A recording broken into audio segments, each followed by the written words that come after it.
Praise the Lord. सभी लोगों को एक बार यीशु मसीह के नाम से मैं वंदन करता हूं और सभी को परमेश्वर ने यहाँ पर लाया, इसलिए हम परमेश्वर के नाम का धन्यवाद करते हैं, उसकी स्तुति करते हैं, उसके नाम की हम पढ़ाई करते हैं। आइए परमेश्वर के वचन के मनन के लिए मेरे साथ में निकालेंगे इब्रानियों की पत्री, उसका दूसरा अध्याय। इब्रानियों की पत्री उसका दूसरा अध्याय और उसके 1 से लेकर हम 4 वचनों तक पढ़ेंगे। इब्रानियों की पत्री उसका दूसरा अध्याय, उसके 1 से लेकर 4 वचनों तक हम पढ़ेंगे।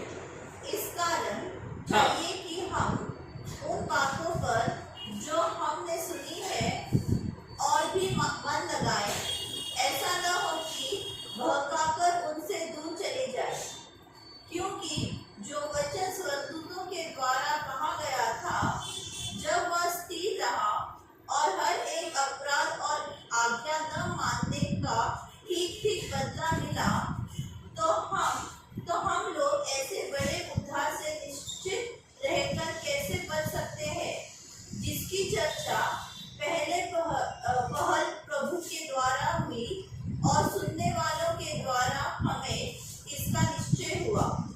और साथ ही परमेश्वर भी अपनी इच्छा के अनुसार चिन्हों और अद्भुत कामों और नाना प्रकार के सामर्थ के कामों और पवित्र आत्मा के वरदानों के बांटने के द्वारा इसकी गवाही देता रहा।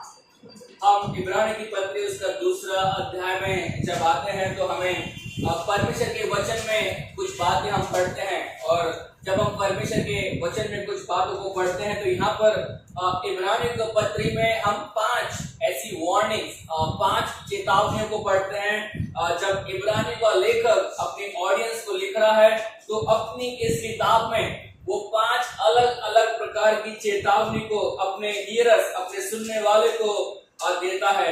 और जब हम दूसरे अध्याय में आते हैं तो हमें सबसे पहली वार्निंग वहां पर हमें मिलती है, सबसे पहली चेतावनी हमें वहां पर देखने को मिलती है।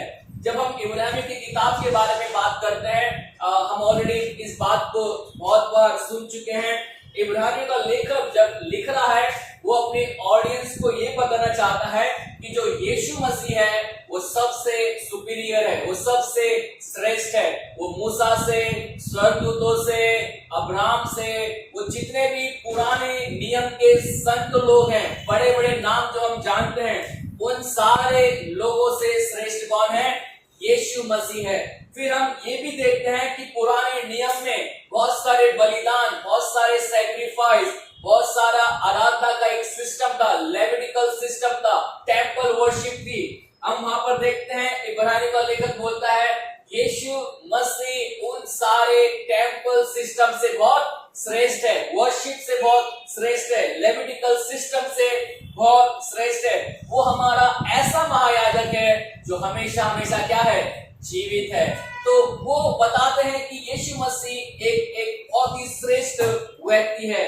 और हम ये भी देखते हैं कि जब उसकी सर्विस के बारे में, जब उसकी सेवकाई के बारे में बताते हैं तो बाइबल ये बताती है, इस किताब में हम ये भी पढ़ते हैं, उसकी सेवकाई की श्रेष्ठता हमें देखने को मिलती है।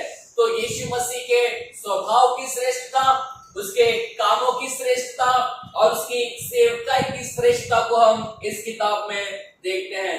लेकिन जब इब्रानियों का लेखक अपने ऑडियंस को लिख रहा है, और इसकी जो ऑडियंस है नॉर्मली वो हिब्रू बिलीवर्स हैं, अर्थात ऐसे विश्वासी जो यहूदी पंथ में से आए हुए हैं, उन्हें पुराना नियम अच्छी रीति से पता है, उन्हें पुराने लेविटिकल सिस्टम अच्छे से पता है, किस प्रकार से परमेश्वर ने पुराने नियम में अपने लोगों से बातें की, वो सारी चीजें यहाँ पर हम देखते हैं। और अपनी उन्हीं ऑडियंस के लिए इब्रानियों का लेखक यीशु मसीह को प्रेजेंट करता है और बोलता है कि यीशु मसीह सबसे श्रेष्ठ है। और जब वो यीशु मसीह की श्रेष्ठता के बारे में बताता है तो कुछ वार्निंग्स भी हमें देता है, कुछ चेतावनियां भी हमें देता है। और उसकी सबसे पहली चेतावनी हम इब्रानियों की पत्री उसके दूसरे अध्याय के अंदर पढ़ते हैं। और जब हम दूसरे अध्याय में पढ़ते हैं तो ऐसा कहता है, इस कारण चाहिए कि हम उन बातों पर जो हमने सुनी है और भी मन को को लगाएं। ऐसा ना हो कि हम भागकर उनसे दूर चले जाएं। अब यहाँ पर इब्रानी का लेखक ऐसा कहता है, हमने जो भी बातें सुनी हैं, जो सुसमाचार हमने सुना है, जो परमेश्वर के वचन हमने सुने हैं, वो ऐसा कहता है हमें उन पर क्या करना है, और भी मन को लगाना है, हमें उन पर और भी ध्यान देना है। We have to pay close attention to what we have heard। हमें उन चीजों पर ध्यान देना है जो हमने सुनी है। ऐसा ना हो कि हम भागकर क्या हो जाएं, दूर चले जाएं। अब वो अगर हम इसी का पहला अध्याय पढ़ेंगे तो वहां पर अब हमें बताता है कि किस प्रकार से हम जब पुराने नियम में पढ़ते हैं, किस प्रकार से परमेश्वर के लोग परमेश्वर के वचनों से क्या हो गए, दूर चले गए। उन्होंने परमेश्वर के चिन्ह और चमत्कारों को देखा, उन्होंने परमेश्वर के अद्भुत कामों को देखा, उन्होंने परमेश्वर के बड़े बड़े कामों को देखा, लेकिन बाइबल ये बताती है फिर भी वो परमेश्वर से क्या हो गए, दूर चले गए। बार बार बड़े बड़े चिन्ह चमत्कारों को देखने के बाद भी वो परमेश्वर के निकट क्या कर रहे हैं, कंप्लेन कर रहे हैं। बार बार वो लोग बड़बड़ कर रहे हैं, बार बार वो लोग ये बोल रहे हैं, अरे परमेश्वर तू हमें यहाँ पर क्यों लेकर आ गया, अरे मूसा तू हमें यहाँ पर क्यों लेकर आ गया। हम परमेश्वर के वचन में पढ़ते हैं, पुराने नियम में हम जब देखते हैं लोग परमेश्वर के वचनों से क्या हो गए, दूर हो गए। उन्होंने बहुत सारी चीजें देखी, उन्होंने बहुत सारी चीजें सुनी, लेकिन उसके बाद भी वो परमेश्वर से क्या हो गए, दूर हो गए।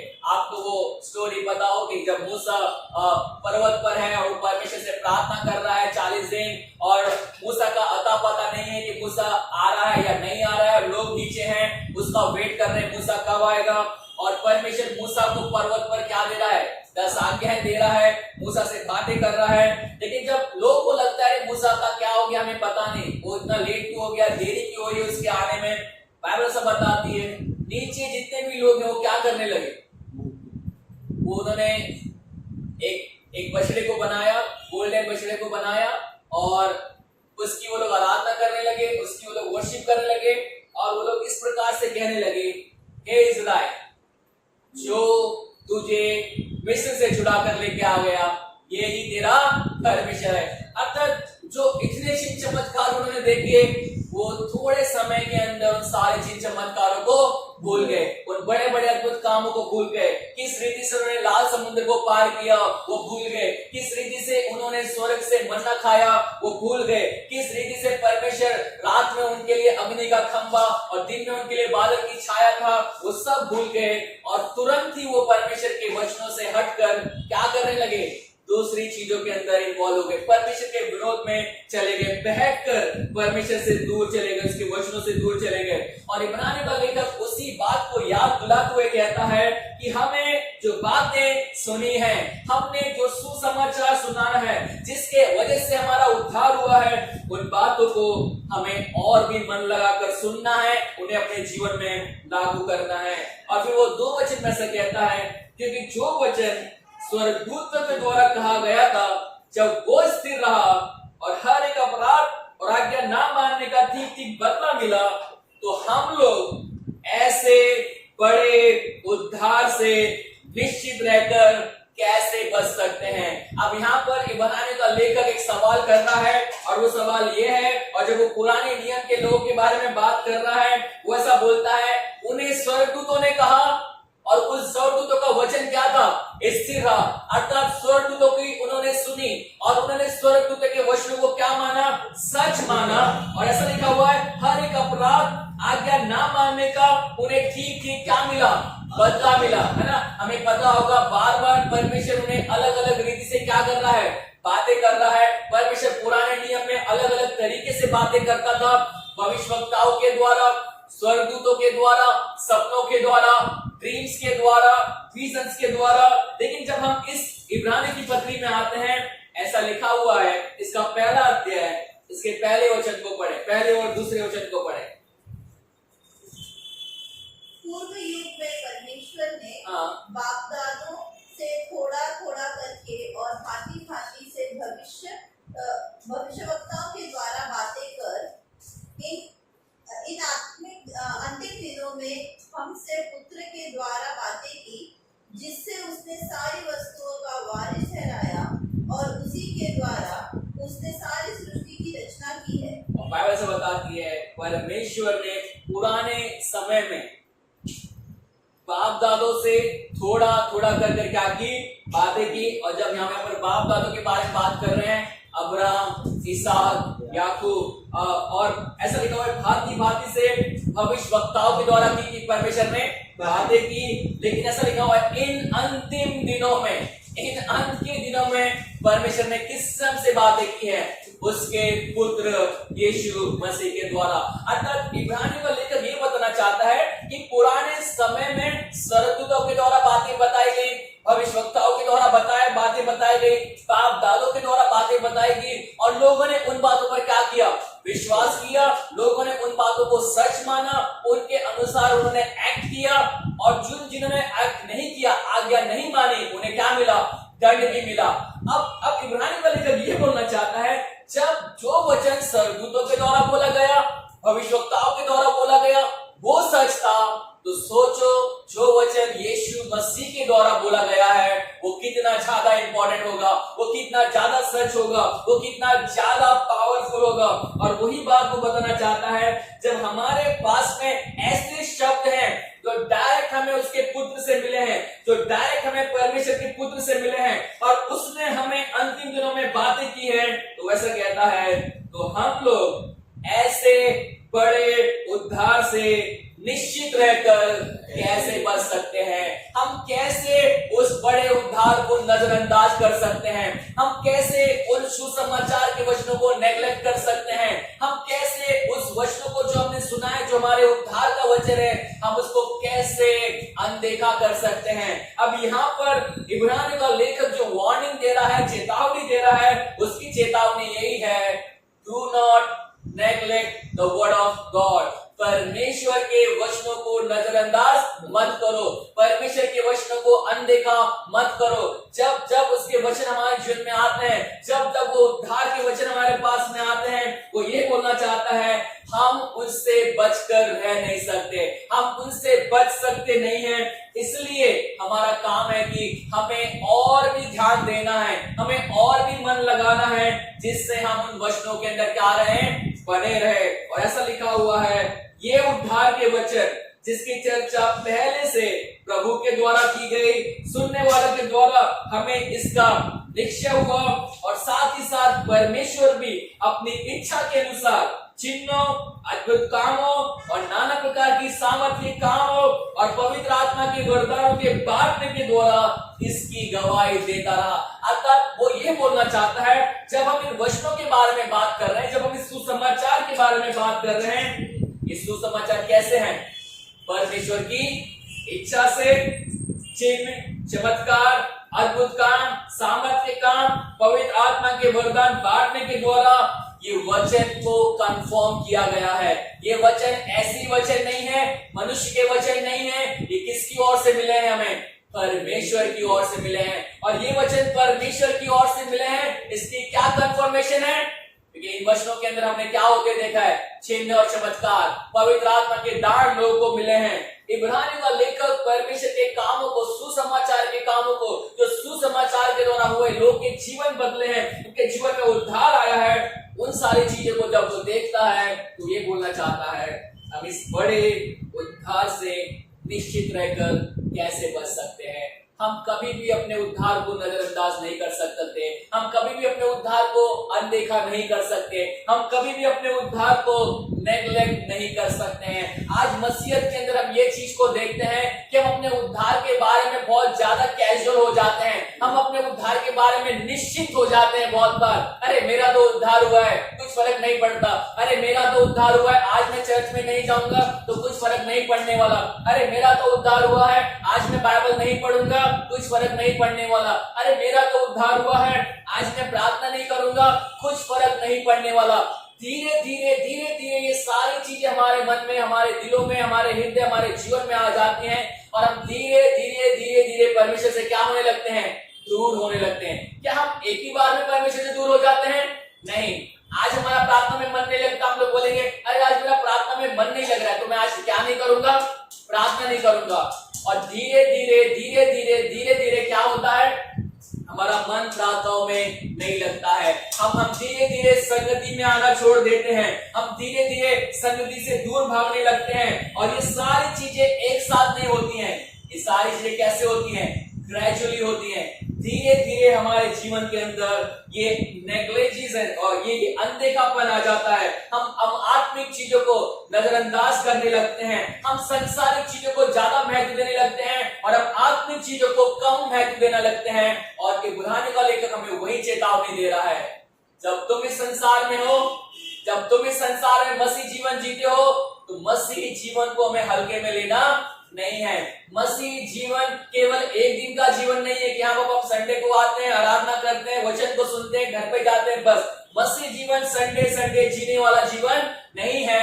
मसीह जीवन प्रतिदिन का जीवन है। हमें प्रतिदिन परमेश्वर के करीब में रहना है, हमें प्रतिदिन परमेश्वर के वचनों को मनन करना है, हमें प्रतिदिन उसकी आत्मिक बातों पर मन लगाए रहना है, हमें प्रतिदिन उसके अंदर बने रहना है। हमें अपने उद्धार के विषय में हमेशा इस बात को याद रखना है कि जिस परमेश्वर ने हमारा उद्धार किया है, वो हमें उद्धार में बने रहने के लिए भी कहता है। जिस परमेश्वर ने हमें विश्वास दिया है, वो हमें विश्वास में बने रहने के लिए भी कहता है। जिस परमेश्वर ने हमें अनुग्रह दिया है, वो हमें अनुग्रह में चलने के लिए भी कहता है।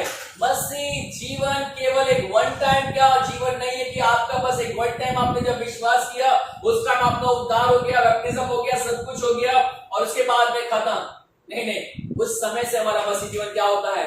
शुरू होता है। और इब्रानी का लेखक वही कहता है, हमें इस बड़े उद्धार से निश्चित रहकर हम कैसे बच सकते हैं। आज जब अपने उद्धार के बारे में बात करते हैं, बाइबल हमें उद्धार के बारे में बहुत सारी चीजें बताती है। अगर मैं ऐसा कहूंगा उद्धार के बारे में, अगर हम बाइबल के अंदर पढ़ें तो बाइबल का सबसे मुख्य सब्जेक्ट हम उद्धार के बारे में कह सकते हैं। परमेश्वर के वचनों में हम शुरुआत से लेकर अंत तक एक बहुत बड़ा सब्जेक्ट, एक बहुत बड़ा विषय देखते हैं। और मैं ऐसा कहूंगा द मोस्ट इंपॉर्टेंट थीम, एक बाइबल की सबसे बड़ी थीम को अगर हम देखते हैं तो वह है रिडेम्पशन, परमेश्वर का छुटकारा, परमेश्वर का उद्धार। और पुराने नियम में, नए नियम में अलग अलग रीति से इस वर्ड को यूज किया गया है, उद्धार के शब्द को यूज किया गया है। आप पढ़ते होंगे पुराने नियम में बहुत बार लोगों ने कहा है कि परमेश्वर मेरा उद्धार करेगा, परमेश्वर ने मेरा उद्धार किया है। दाऊद राजा भजन में बहुत बार बोलता है और भी अन्य लेखक पुराने नियम में बहुत बार ये शब्द को यूज करते हैं, उद्धार को। लेकिन पुराने नियम में जब भी वर्ड उद्धार यूज किया गया है, वो अलग अलग रीति से किया गया है। अगर शत्रुओं से परमेश्वर ने आपको बचा लिया तो वो व्यक्ति बोलता है कि परमेश्वर ने मेरा क्या किया है? उद्धार किया है। अतः आप शत्रु से बच गए, आपका क्या हो गया? उद्धार हो गया। परमेश्वर ने आपको बीमारी से बचा लिया, आपका क्या हो गया? उद्धार हो गया। परमेश्वर ने आपको डिफिकल्ट सिचुएशन से बाहर निकाल लिया, आपका उद्धार हो गया। परमेश्वर ने आपको एक ऐसे गुलामी से आजाद किया है, आपका क्या हो गया? उद्धार हो गया। हम पुराने नियम में अलग अलग रीति से इस शब्द के मतलब को देखते हैं। इस्राएली लोग मिस्र में से बाहर हुए, आजाद हुए 430 साल के बाद में, और बाइबल उस आजादी को क्या कहती है? उद्धार। हिजकिय्याह राजा मरने पर था, आजाद हो गया, बीमारी से बच गया, वो क्या बोलता है? मेरा उद्धार हो गया। दाऊद राजा शत्रुओं से बचता है, बोलता है परमेश्वर ने मेरा उद्धार किया है। हम बार बार इन चीजों को देखते हैं। डैनियल शेरों की मानों से बच गया, शद्रक मेशक अबेदनगो आग के भट्टे से बच गए, परमेश्वर ने उनका क्या किया? उद्धार किया। तो हम जब पुराने नियम को पढ़ते हैं, उद्धार को बहुत अलग अलग रीति से पुराने नियम में बताया गया है। लेकिन जब हम नए नियम में आते हैं, जब हम उद्धार के मतलब को नए नियम में समझते हैं, तो बाइबल बताती है नए नियम में हमें उद्धार की एक आत्मिक परिभाषा दी गई है। और वो आत्मिक परिभाषा ये है, हमारे पापों से छुटकारा, हमारे पापों से हमें आजादी, हमारे पापों से परमेश्वर हमें बचाता है और हमें अनंत काल का जीवन देता है। हम परमेश्वर के वचनों में ये बातों को देख रहे हैं कि हमारा जो उद्धार है वो एक बहुत बड़ी चीज है। हम अपने उद्धार को कभी भी हल्के में ना लें, हम कभी भी अपने उद्धार को छोटी सी बात को ना समझें, हम अपने उद्धार को कभी भी ऐसा ही नहीं समझे रे कुछ भी नहीं है, ठीक है, होता है, सबका उद्धार होता है, मेरा भी उद्धार हो गया। नहीं, हमें अपने उद्धार को कभी भी छोटा समझना नहीं है। लेकिन इब्रानी का लेखक क्या बोल रहा है? ये कैसा उद्धार है? वो किस प्रकार के उद्धार के बारे में बात कर रहा है? वो ऐसा बोलता है, ऐसे बड़े उद्धार। अर्थात वो बोल रहा है कि ये उद्धार मामूली उद्धार नहीं है, ये बड़ा उद्धार है। इंग्लिश में लिखा हुआ है ग्रेट साल्वेशन। आप इस ग्रेट साल्वेशन से कैसे बच सकते हैं? कैसे इसको नेग्लेक्ट कर सकते हैं? कैसे आप इसको नजरअंदाज कर सकते हैं, अनदेखा कर सकते हैं? ये पॉसिबल नहीं है। और इस बड़े उद्धार को इसलिए नेग्लेक्ट ना करें क्योंकि सबसे पहले चीज हमें पता होनी चाहिए कि परमेश्वर ने हमें किससे बचाया है। परमेश्वर ने हमें किससे बचाया है? आज सब लोग बोलते हैं, अरे मेरा उद्धार हो गया, मेरा उद्धार हो गया। कल क्लासेस हमारी चल रही है, क्लासेस में मैंने यही सवाल किया कि आप लोग बोलते हैं कि आपका उद्धार हो गया, आप क्या समझते हैं उससे? और फिर उनके अलग अलग रिस्पॉन्स आने लगे। अरे मेरा उद्धार मतलब मुझे परमेश्वर ने बचाया है, इससे बचाया है, उससे बचाया है, नरक से बचाया है, दंड से बचाया है।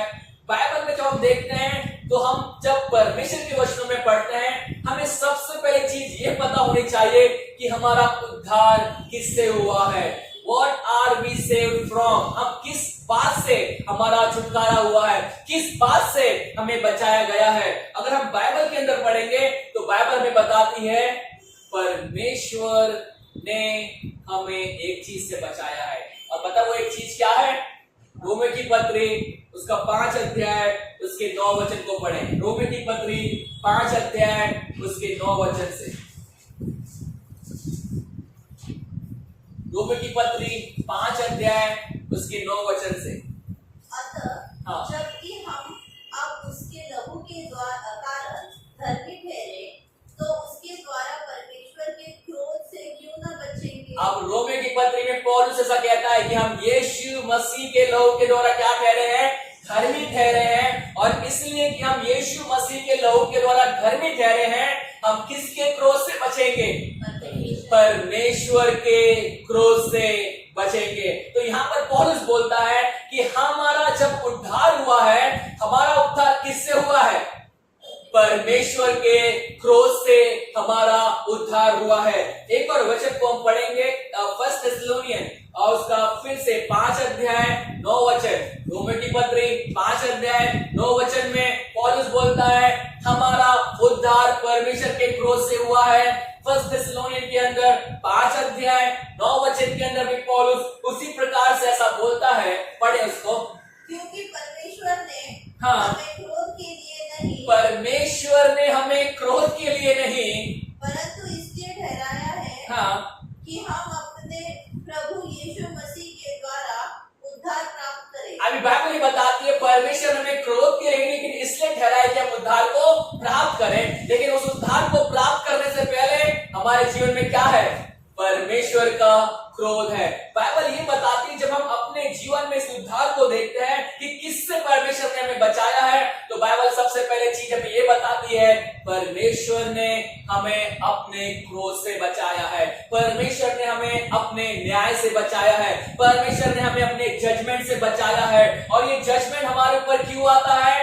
वेरी सिंपल थिंग, हमारे पापों के वजह से, हमारी अभक्ति के कारण, हमारे अधर्म के कारण। पौलुस बोलता है रोमियो की पत्री उसके पहले अध्याय में, हमारी सारी अभक्ति, हमारे सारे अधर्म के कारण परमेश्वर का क्रोध हमारे ऊपर क्या होता है? प्रकट होता है। जब हम एक पाप में जीवन जीते हैं, जब हम एक गुनाह के अंदर जीवन जीते हैं, परमेश्वर का क्रोध हमारे ऊपर बना हुआ होता है। पौलुस बोलता है इफिसियों की पत्री उसके 2 अध्याय उसके पहले वचन के अंदर कि हम सब अपने अपराधों के अंदर मरे हुए थे, हम अपने गुनाहों के अंदर मरे हुए थे। हम बचपन से, हम जन्म से, ऐसा लिखा हुआ है, क्रोध की संतान थे। किसकी संतान?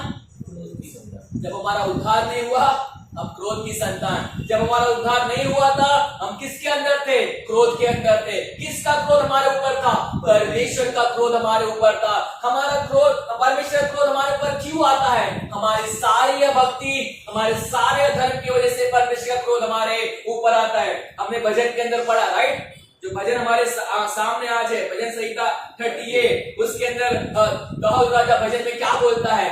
मेरे अधर्म के कारण, मेरे गुनाहों के कारण परमेश्वर तेरा क्रोध क्या है? मुझ पर है और तेरे क्रोध की वजह से बोलता है मेरी हड्डियों में बेचैनी है, मैं चैन से जी नहीं सकता, मैं चैन से रह नहीं सकता, मेरे जीवन में कोई शांति नहीं है, कोई कंफर्ट नहीं है, कोई पीस नहीं है। क्यों? क्योंकि तेरा क्रोध मुझ पर क्या है? बना हुआ रहता है। बाइबल ये बताती है जब हम परमेश्वर के उस बड़े उद्धार के बारे में देखते हैं तो ये बड़ा उद्धार इसलिए है क्योंकि परमेश्वर ने हमें अपने क्रोध से बचाया है। और ये क्रोध कोई छोटा मोटा क्रोध नहीं है, ये बहुत बड़ा क्रोध है। देखिए जब हम वर्ड यूज करते हैं क्रोध, गुस्सा और क्रोध में क्या है? फर्क है। इंग्लिश में हम वर्ड यूज करते हैं रैथ, और जब हम गुस्से के लिए कोई वर्ड यूज करते हैं वो है एंगर। गुस्सा और एंगर और रैथ में बहुत बड़ा डिफरेंस है। और जब परमेश्वर के क्रोध के बारे में हम बात कर रहे हैं, ये क्रोध ऐसा क्रोध नहीं है कि बाबा आज परमेश्वर सुबह गुस्सा हो गया और शाम को वो भूल गया, ऐसा है क्या? नहीं नहीं नहीं। बाइबल ये बताती है, एक वचन को हम पढ़ेंगे, भजन संहिता 7 Psalm 7 और उसका 7, हाँ इसका 11 वचन पढ़ेंगे। 11 वचन। परमेश्वर धर्मी और न्यायी है। परमेश्वर धर्मी और न्यायी है। देखिए परमेश्वर का कैरेक्टर बताया जा रहा है, वो कैसा परमेश्वर है? धर्मी है, न्यायी परमेश्वर है। और इसलिए कि वो धर्मी और न्यायी परमेश्वर है, वो क्या करता है? वरन ऐसे ईश्वर है, वरन ऐसा ईश्वर है जो प्रतिदिन क्रोध करता है। हाँ ऐसा लिखा हुआ है, वो प्रतिदिन क्या करता है? क्रोध करने वाला परमेश्वर है। अब सवाल ये आता है वो प्रतिदिन क्रोध क्यों कर रहा है? क्योंकि वो कौन सा परमेश्वर है? धर्मी और न्यायी। और वो किस चीज को देख नहीं सकता? हबक्कुक की किताब में ऐसा लिखा हुआ है, उसकी आंखें इतनी पवित्र है कि वो बुराई को देख भी नहीं सकता। लेकिन क्या बुराई हो रही है? क्या संसार में बुराई को देखते हैं? क्या हम बुरा करते हैं? बहुत बार करते हैं। लेकिन क्या परमेश्वर उस बुराई को देख रहा है? देख रहा है। और जब जब परमेश्वर उस बुराई को देखता है, अधर्म को देखता है, अभक्ति को देखता है, वो प्रतिदिन क्या कर रहा है? क्रोध कर रहा है, क्रोध कर रहा है, क्रोध कर रहा है। और बाइबल ये बताती है एक पापी अपने लिए परमेश्वर के निकट प्रतिदिन क्या कमा रहा है? क्रोध कमा रहा है। दिन प्रतिदिन वो क्रोध जमा कर रहा है, जमा कर रहा है, जमा कर रहा है। वो जितना ज्यादा पाप में जीवन जीता है उतना ज्यादा परमेश्वर का क्रोध उसके ऊपर बना रहता है, बना रहता है। अर्थात परमेश्वर प्रतिदिन उसके ऊपर एक क्रोध को करने वाला परमेश्वर है। हम बाइबल के अंदर ये देखते हैं जब इस बड़े उद्धार के बारे में इब्रानी का लेखक बोलता है, ये बड़ा उद्धार क्यों बड़ा उद्धार है? क्योंकि परमेश्वर ने हमें एक बड़े जजमेंट से बचाया है, परमेश्वर ने हमें एक बहुत बड़े न्याय से बचाया है, परमेश्वर ने हमें एक बहुत बड़े दंड से बचाया है, परमेश्वर ने हमें एक बहुत बड़े पनिशमेंट से बचाया है। और इसलिए इब्रानी का लेखक बोलता है ये उद्धार को हमें छोटा समझना नहीं है। हम किससे बचाए गए हैं ये जानना मेरे और आपके लिए बहुत जरूरी है। और बाइबल बताती है परमेश्वर ने हमें अपने क्रोध से बचाया है। गुड फ्राइडे को अक्सर हम देखते हैं लोग प्रचार करते हैं और क्रूस पर जब यीशु मसीह के बारे में प्रचार करते हैं लोग अक्सर क्या बताते हैं? हम क्रूस पर क्या देखते हैं? नॉर्मली जब लोग प्रचार करते हैं वो ये बताते हैं कि हम जब यीशु मसीह को क्रूस पर देखते हैं हम परमेश्वर के प्रेम को देखते हैं कि परमेश्वर ने जगत से ऐसा प्रेम किया कि उसने अपना इकलौता पुत्र दे दिया ताकि जो कोई इस पर विश्वास करे वो नाश ना हो लेकिन क्या पाए? अनंत काल का जीवन पाए। लोग अक्सर बोलते हैं यीशु मसीह ने हमसे कितना प्यार किया, तो क्रूस पर देखो वो कैसे मर रहा है, हाथ फैला के मर रहा है, राइट? और नॉर्मली लोग बोलते हैं यीशु मसीह ने अपने दोनों हाथ फैलाकर कहा कि मैं तुमसे इतना प्यार करता हूं। ये नॉर्मली लोग कहते हैं, बट एक्चुअली स्पीकिंग जब हम क्रूस को देखते हैं, जब हम यीशु मसीह को क्रूस पर मरता हुआ देखते हैं, you know why Jesus is dying on the cross? Because of the wrath of God। अगर क्रूस पे अगर हमें कोई चीज देखनी है ना तो आप ये देखिए कि वहां पर परमेश्वर का क्रोध दिख रहा है। यीशु मसीह को जिस रीति से मारा गया आप उसके प्यार को देख रहे हैं, उससे बढ़कर आप परमेश्वर के क्रोध को देखिए। उसे कीले गाड़े गए उसमें परमेश्वर का क्रोध हमें दिखता है, उसके सर पर कांटों का ताज पहना गया उसमें परमेश्वर का क्रोध हमें दिखता है। यीशु मसीह को इतनी दर्दनाक मृत्यु से मारा गया, द रीजन कि उसने हमारे पापों को अपने ऊपर उठा लिया। और जब उसने हमारे पापों को अपने ऊपर उठा लिया, परमेश्वर का सारा क्रोध जो एक पापी के लिए था वो सारा क्रोध किसने ले लिया? यीशु मसीह ने अपने ऊपर ले लिया। यीशु मसीह जब मर रहा है, जब वो क्रूस पर है, तो हम परमेश्वर के क्रोध को उसके ऊपर देखते हैं, है ना। यशायाह की किताब में ऐसा लिखा हुआ है, यशायाह की किताब में जब हम परमेश्वर के वचनों को अंदर पढ़ते हैं, यशायाह हमें इस रीति से बताता है कि परमेश्वर ही है जिसने यीशु मसीह को क्रूस पर चढ़ाया, परमेश्वर ही है जिसने यीशु मसीह को क्रूस पर मारा। और ऐसा लिखा हुआ है यशायाह की किताब उसका 53, यशायाह की किताब उसका 53 उसके 53 अध्याय के अंदर उसके 10 वचन से हम पढ़ते हैं, जहां पर हमें ये बताया गया है कि किस रीति से परमेश्वर की इच्छा के अनुसार परमेश्वर के द्वारा यीशु मसीह उस क्रोध को अपने ऊपर लेता है। 53 वर्स 10। तो भी यहोवा को हाँ। यह भाया कि उसे कुछ ले। अभी बाइबल ऐसा बताती है, किसको भाया? यहोवा को। परमेश्वर को भाया, परमेश्वर को अच्छा लगा कि वो अपने पुत्र को क्या करे? कुछ ले। हमारे नॉर्मल सेंस में, हमारे मनुष्य के जीवन में कौन से पिता को अच्छा लगेगा अपने बेटे को कुचलना? किसी को भी नहीं, राइट। कितना बेकार से बेकार पिता भी होगा तो भी वो अपने बेटे को कुचलने की कभी सोचेगा भी नहीं, राइट। यीशु मसीह ने कहा कि तुम बुरे होकर अपने बच्चे को क्या देना जानते हो? मतलब इवन बुरा पिता भी अपने बच्चे को अच्छी चीज देना जानता है, लेकिन यहाँ पर ऐसा लिखा हुआ है परमेश्वर को भाया कि उसे क्या करे? कुचले। बहुत सारे लोग बोलते हैं नहीं परमेश्वर की इच्छा नहीं थी कि यीशु मसीह मरे, लेकिन हाँ परमेश्वर की इच्छा नहीं तो यीशु मसीह मरता ही नहीं। परमेश्वर की इच्छा थी इसलिए यीशु मसीह मरा। और केवल इतना ही नहीं, परमेश्वर को भाया कि उसे क्या करे? कुचले। आगे पढ़े। उसी ने उसको रोगी कर दिया। किसने उसको रोगी कर दिया? परमेश्वर ने उसको रोगी कर दिया। जब वह अपना प्राण दोष बलि करे, हाँ, तब वह अपना वंश देखने पाएगा, वह बहुत दिन जीवित रहेगा, उसके हाथ से यहोवा की इच्छा पूरी हो जाएगी। बाइबल ये बताती है जब यीशु मसीह क्रूस पर मर रहा है वो परमेश्वर की इच्छा के अनुसार मर रहा है। वो परमेश्वर को भाया कि वो उसे कुछ ले, परमेश्वर को भाया कि वो उसे रोगी कर दे, परमेश्वर को भाया कि वो उसे मारा कूटा और खुर्दशा में पड़ा हुआ देखे, परमेश्वर को भाया। बाइबल ये बताती है जब हम अपने उद्धार के बारे में बात करते हैं हमें सबसे पहली चीज ये पता होनी चाहिए कि हमारा उद्धार किससे हुआ है। जब तक हमें ये पता नहीं पड़ेगा कि हम किससे बचाए गए हैं तब तक हमें उस चीज की कीमत पता नहीं लगेगी। हमें जब तक ये नहीं पता पड़ेगा कि हमारा किस चीज से उद्धार हुआ है तब तक हम उस उद्धार को कीमती समझने वाले नहीं हैं। बाइबल ये बताती है परमेश्वर ने हमें अपने क्रोध से बचाया है। God had saved us from himself। परमेश्वर ने हमें अपने आप से बचाया है, उसने खुद हमें अपने आप से बचाया है। क्योंकि अगर हम परमेश्वर के निकट पाप करते रहे, अगर हमारा उद्धार नहीं होता है तो हमारे लिए एक बहुत बड़ा दंड है, हमारे लिए एक बहुत बड़ी पनिशमेंट है, हमारे लिए अनंत काल की आग है, हमारे लिए नरक है जहां पर हमें हमेशा हमेशा मरना पड़ेगा। लेकिन बाइबल बताती है परमेश्वर ने हमें उस क्रोध से क्या कर लिया? बचा लिया। परमेश्वर ने उस दंड से क्या कर लिया? बचा लिया। जब हम अपने उद्धार के बारे में बात करते हैं ध्यान से सुनिए, हमारा उद्धार कीमती है, हमारा उद्धार छोटा नहीं है, हमारा उद्धार मामूली नहीं है, क्योंकि हमारा उद्धार करने वाला कौन है? परमेश्वर है। और वो कोई मामूली परमेश्वर नहीं है, वो खुद एक महान परमेश्वर है, वो खुद एक ग्रेट गॉड है और उसने वो ग्रेट साल्वेशन हमें दिया है, उसने वो बड़ा उद्धार, महान उद्धार हमारे जीवन में दिया है। तो सबसे पहली चीज हम ये देखते हैं परमेश्वर ने हमें अपने आप से बचाया है ना। कितना अजीब लगता है हमें सुनने के लिए ये चीजें। कई बार लगता है परमेश्वर ने मुझे इससे बचाया, परमेश्वर ने मुझे पाप से बचाया, परमेश्वर ने मुझे दंड से बचाया, परमेश्वर ने मुझे नरक से बचाया। ये सारी चीजें हैं, दंड, नरक, ये पापों की क्षमा, ये सारी चीजें हैं।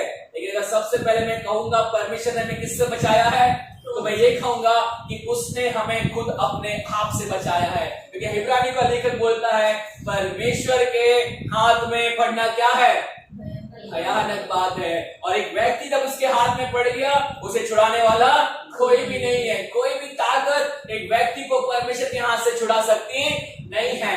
तो इब्रानी का लेखक यही बताना चाहता है कि हमें एक परमेश्वर ने बचाया है और उस परमेश्वर ने हमें खुद अपने आप से बचाया है, अपने क्रोध से बचाया है। ये उद्धार हमारे लिए कीमती है, ये उद्धार हमारे लिए बहुमूल्य है, ये उद्धार हमारे लिए बहुत बड़ा उद्धार है। रीजन क्योंकि हमें एक बड़े परमेश्वर ने उद्धार दिया है, हमें परमेश्वर ने अपने बहुत बड़े क्रोध से बचाया है। अब वो हम पर प्रतिदिन क्रोध नहीं करता, लेकिन वो अब हम पे प्रतिदिन क्या करता है?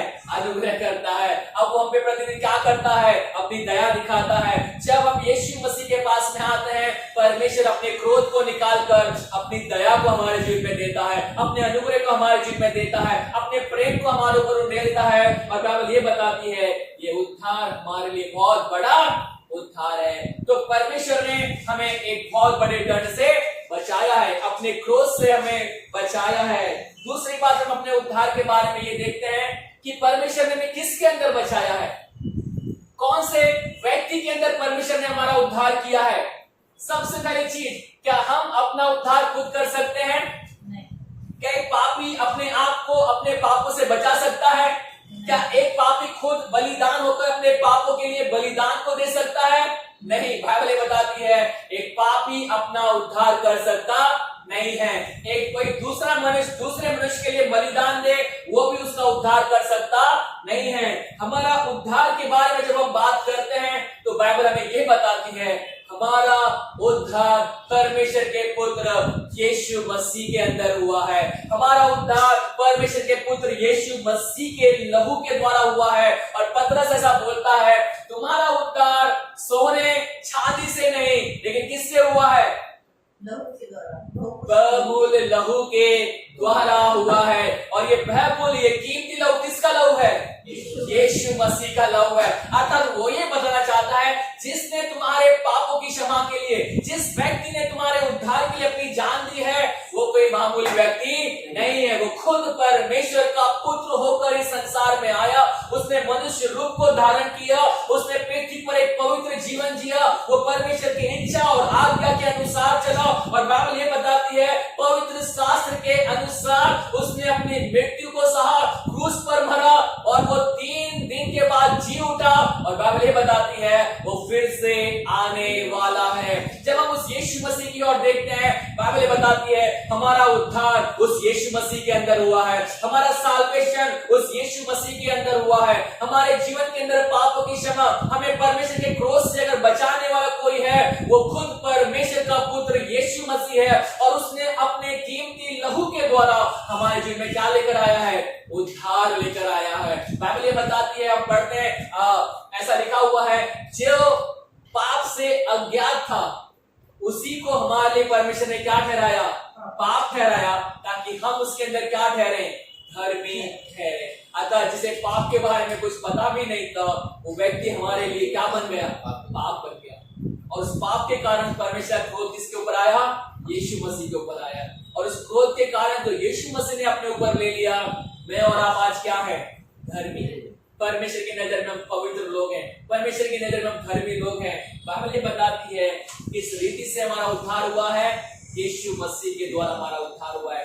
आपको पता होगा ही पौलुस और सिलास जेल में प्रार्थना कर रहे थे, और जब वो जेल में प्रार्थना कर रहे थे, आराधना कर रहे थे, ऐसा लिखा हुआ है उनके बंधन क्या हो गए?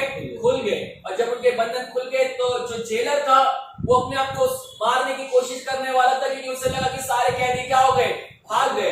लेकिन पौलुस बोलता है कि तू अपने आप को हानि ना पहुंचा, सब लोग यहाँ पर ही हैं। और जब सुबह तक इस प्रकार के एक मिरेकल को, चमत्कार को देखता है, पता है वो पौलुस और सिलास के पास में आकर क्या कहता है? उद्धार पाने के लिए बोलता है साहिब उद्धार पाने के लिए मैं क्या करूं? और पता है पौलुस का जवाब क्या होता है? यीशु मसीह पर विश्वास कर तो तू और तेरा घराना क्या पाएगा? उद्धार पाएगा। क्या पौलुस वो नहीं बता रहा है? पौलुस एक सिंपल चीज से बोलता है तेरे उद्धार के लिए एक ही चीज तू कर सकता है, और वो क्या है? यीशु मसीह पर विश्वास। और जब यीशु मसीह पर तू विश्वास करेगा, तू और तेरा घराना क्या पाएगा? उद्धार को पाएगा।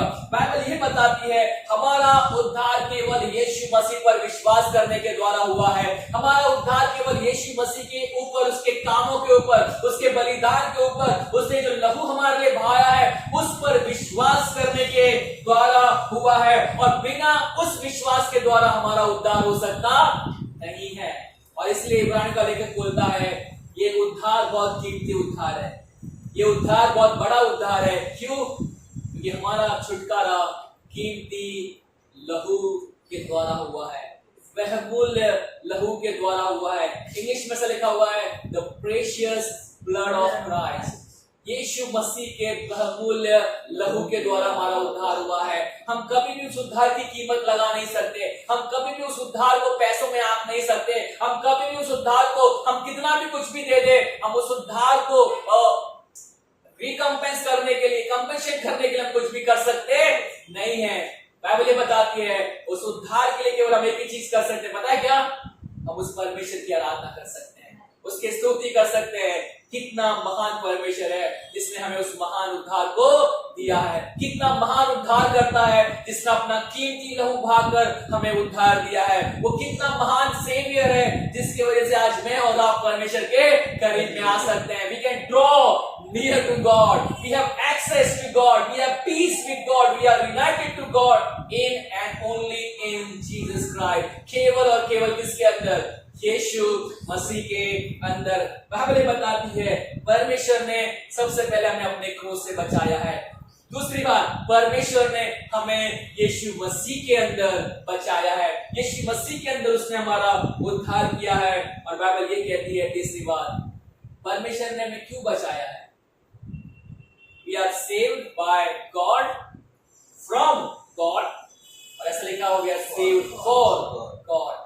हमें परमेश्वर ने अपने आप से बचाया है, अपने लिए बचाया है, और उसके लिए अपने द्वारा बचाया है, और अपने लिए बचाया हुआ है। और जब हम परमेश्वर के वचनों में पढ़ते हैं, बाइबल हमें ये बताती है क्यों परमेश्वर ने हमारा उद्धार किया है, क्यों उसने हमें बचाया है। और बाइबल ये बताती है परमेश्वर ने हमारा उद्धार इसलिए किया है ताकि हम मसीह का स्वरूप अपने अंदर रखें, ताकि हम मसीह के जैसा बने।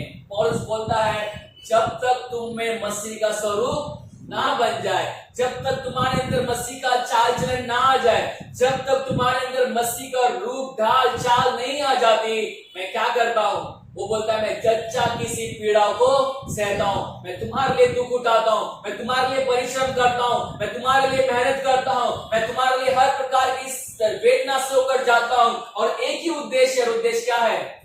ताकि तुम्हारे अंदर किसका स्वरूप आ जाए?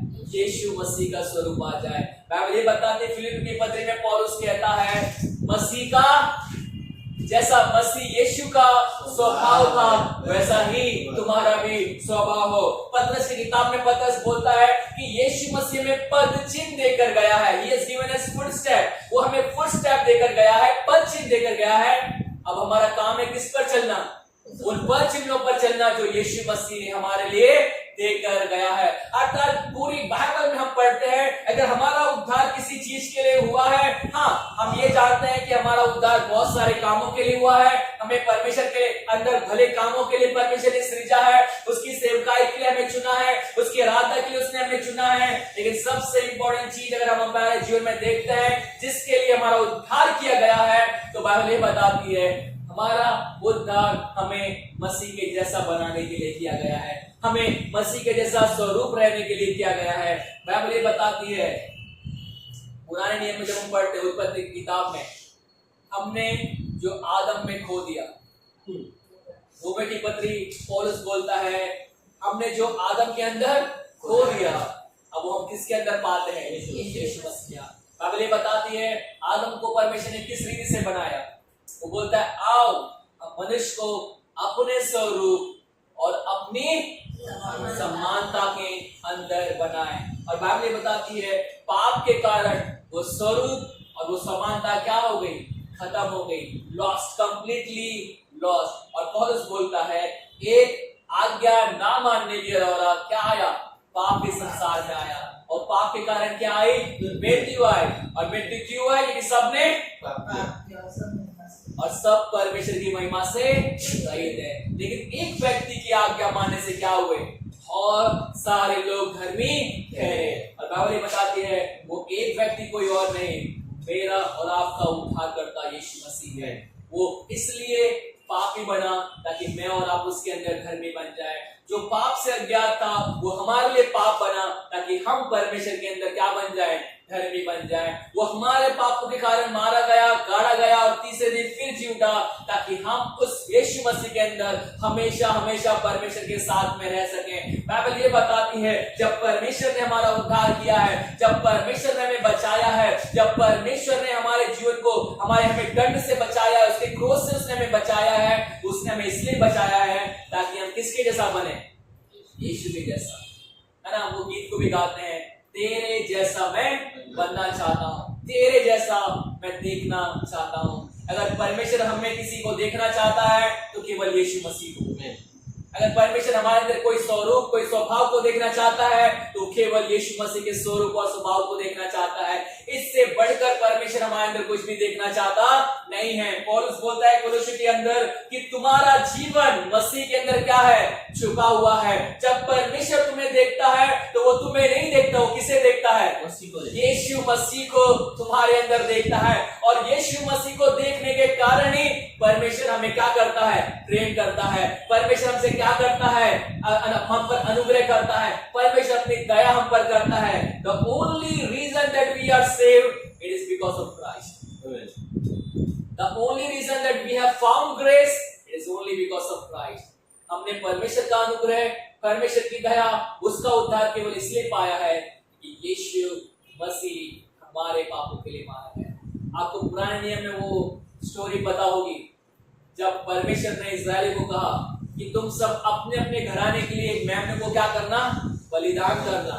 और रात में मृत्यु का दूत, right, the angel of the death, वो पास बाय करेगा और जिसके घर पर, जिसकी घर की चौखटों पर वो मेमने का लहू होगा, वो मेमना वो स्वर्गदूत क्या करेगा, वो घर को छोड़ देगा, उसे पास बाय कर देगा, राइट। और ऐसा लिखा हुआ है उस समय से पास ओवर का जो पर्व था वो मनाया जाता था, फसह का पर्व मनाया जाता है कि जिस द्वार पर, जिस दरवाजे पर उस लहू को देखा, एंजल क्या कर रहा है, पास ओवर, वो दूसरी ओर बढ़ रहा है, दूसरी ओर जा रहा है, दूसरे मकान को देख रहा है।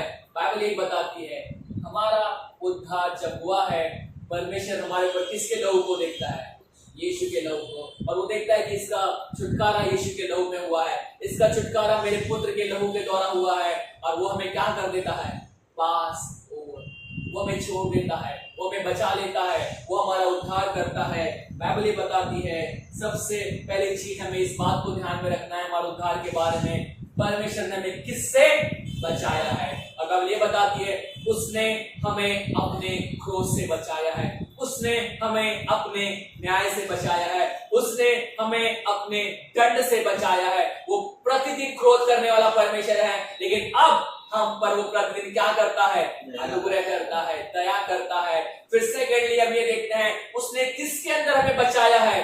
और बाइबल बताती है उसने हमें उसके पुत्र यीशु मसीह के अंदर बचाया है। उसने हमारा उद्धार उसके पुत्र यीशु मसीह के लहू के द्वारा किया है। उसने हमारा छुटकारा उसके पुत्र यीशु मसीह के द्वारा किया है। और कोई दूसरा नाम दिया गया नहीं है स्वर्ग में, पृथ्वी पर, पृथ्वी के नीचे, और कोई दूसरा नाम नहीं दिया गया जिस नाम में हमें क्या मिलता है, उद्धार मिलता है। केवल यीशु मसीह के नाम में ही उद्धार मिलता है। और वो नाम मुझे और आपको परमेश्वर ने दिया है। उस नाम पर विश्वास करने की शक्ति उस परमेश्वर ने हमें दी है। वो विश्वास का दान परमेश्वर ने हमें दिया है। और बाइबल ये बताती है किस लिए परमेश्वर ने हमारा उद्धार किया है, ताकि हम उस मसीह के जैसा बने, ताकि हम उस मसीह के स्वभाव को अपने अंदर रखें, ताकि हम अपने जीवन से मसीह को प्रकट करें, मसीह को दिखाए। आई थिंक पतरस की किताब में ऐसा लिखा हुआ है जहां पर बोलता है, एक आखिरी वचन को पढ़कर हम समाप्त करेंगे। परमेश्वर ने हमें इसलिए बुलाया है ताकि हम उसके गुणों को प्रकट करें।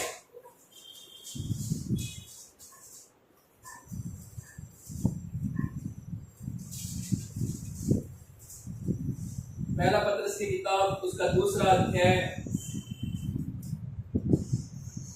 उसके 9 वचन को पढ़ेंगे। पर तुम एक चुना हुआ वंश। अब वो इस प्रकार से कहता है कि अब तुम क्या हो, एक चुना हुआ वंश हो और पदधारी याजकों का समाज। अब तुम खुद एक याजक के समान हो। अब तुम्हारे बीच में कोई याजक नहीं, केवल एक महायाजक है जो यीशु मसीह है, जो हमारे लिए हमेशा मध्यस्थी करता है, वो हमारा सबसे बड़ा महायाजक है और हम सब याजकों का समाज है। और पवित्र लोग, हम पवित्र लोग हैं और परमेश्वर की निज प्रजा, हम परमेश्वर की निज प्रजा हैं। इसलिए कि आप ध्यान से सुनिए, आपको बता रहा है तुम्हें परमेश्वर ने चुना, तुम्हें परमेश्वर ने याजक बनाया, तुम्हें परमेश्वर ने राजपदधारी बनाया, तुम्हें परमेश्वर ने पवित्र बनाया, तुम्हें परमेश्वर ने अपनी प्रजा बनाया। और क्यों बनाया? इसलिए कि जिसने तुम्हें अधिकार में से अपनी अद्भुत ज्योति, अंधकार में से अपनी अद्भुत ज्योति में बुलाया है, जिसने तुम्हें अंधकार में से अपनी अद्भुत ज्योति में बुलाया है, उसके गुण प्रकट करो। हाँ, बाइबल ये बताती है परमेश्वर ने हमें इसलिए बुलाया है कि हम उसके गुणों को क्या करें? प्रकट करें। उसने हमें अंधकार से निकाल कर अद्भुत ज्योति में लेकर आया ताकि हम उस ज्योति को जो उसने हमें दी है उससे शाइन करें, उस ज्योति को हम प्रकट करें। और बाइबल बताती है, यीशु मसीह ने कहा तुम जगत की क्या हो? ज्योति हो। हमारा काम क्या होना चाहिए? चमकना चाहिए।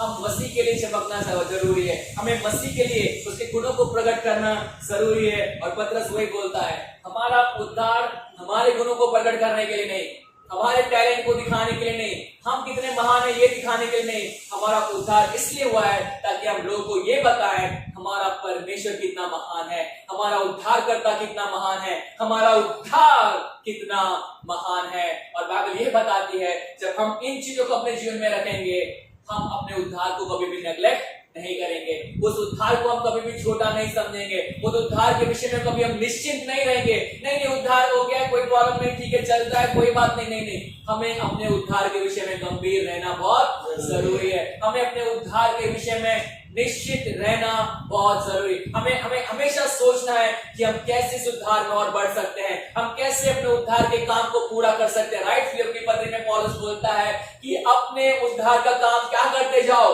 पूरा करते जाओ। हमें ऑलरेडी परमेश्वर ने उद्धार दिया है, हमें अपने उद्धार के काम को पूरा करना है। और बाइबल बताती है एक दिन आएगा जब हमारा उद्धार पूरा हो जाएगा, तब तक हमें अपने उद्धार के काम को क्या करना है? पूरा करना है। अपने उद्धार के विषय में हमें निश्चित नहीं रहना है, हमें गंभीरता के साथ में, संयम के साथ में, धीरज के साथ में उस उद्धार के अंदर बढ़ते जाना है, बढ़ते जाना है, बढ़ते जाना है। और इब्रानी वाले का ये वार्निंग देता है, पे क्लोज अटेंशन, अपने उद्धार के विषय में बहुत ज्यादा ध्यान दो, अपने उद्धार के विषय में उसके ऊपर मन को लगाओ। कहीं हम भटक ना जाएं, कहीं हम संसार में खो ना जाएं, कहीं हम संसार की चिंताओं के अंदर, संसार के अभिलाषाओं के अंदर उस उद्धार को कम ना समझने लगे। हमें अपने ऊपर ध्यान देना है, हमारे जीवन के ऊपर ध्यान देना है, हमें अपने चाल चलन पर ध्यान देना है कि हम किसी भी रीति से उस उद्धार को छोटा ना समझे। हमारा उद्धार महान है, बड़ा है, लेकिन एक महान और बड़े परमेश्वर से हमें मिला है। परमेश्वर इन वचनों के द्वारा हम पर अपना अनुग्रह करे, हम पर अपनी दया करे ताकि हम इस उद्धार को अपने जीवन में हासिल करें।